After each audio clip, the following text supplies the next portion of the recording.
যখন চন্দন এবং তার পিতাকে কচুকাটা করা হচ্ছে, পুলিশের দুয়ারে কতবার গিয়েছিল পুলিশ এবং পুলিশ মন্ত্রী নির্বাক দর্শক? যে বিএসএফ এসে তাও বা কিছু লোককে প্রাণে বাঁচিয়েছে, যারা নিজ দেশে পরবাসী হয়েছে তাদের কথা ছেড়ে দিলাম, ঝাড়খণ্ডে আশ্রয় নিয়েছে। তারপরে এই রাজ্যের পুলিশ মন্ত্রী, মুখ্যমন্ত্রী, স্বরাষ্ট্রমন্ত্রী কি স্টেটমেন্ট দিয়েছিল? বিএসএফ লোক ঢুকিয়েছে বাংলাদেশ থেকে। একেবারে বিএসএফ কে কাট করায় দাঁড় করিয়েছে মমতা বন্দ্যোপাধ্যায়। তিনি নিজের পুলিশকে ক্লিন চিট দেওয়ার জন্য বিএসএফ, যারা কিনা মানুষগুলো পাশে দাঁড়ালো, যারা অতন্দ্র নিরাপত্তা দিয়ে থাকে, অতন্দ্র প্রহরার দায়িত্বে থাকে, তাদেরকে কাট করায় দাঁড় করিয়েছিলেন মমতা বন্দ্যোপাধ্যায়।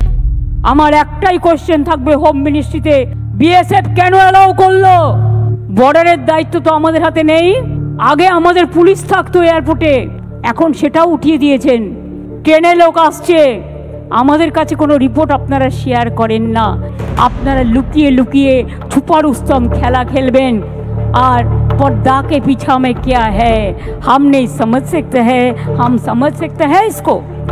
बॉर्डर एरियाয় বিএসএফ কাকে কাকে হাত করেছে এবং কিছু বাচ্চা ছেলেকে 5,000-6,000 টাকার বিনিময়ে ইট ছুড়িয়েছে, এটাও কিন্তু আমি খুঁজে বের করব।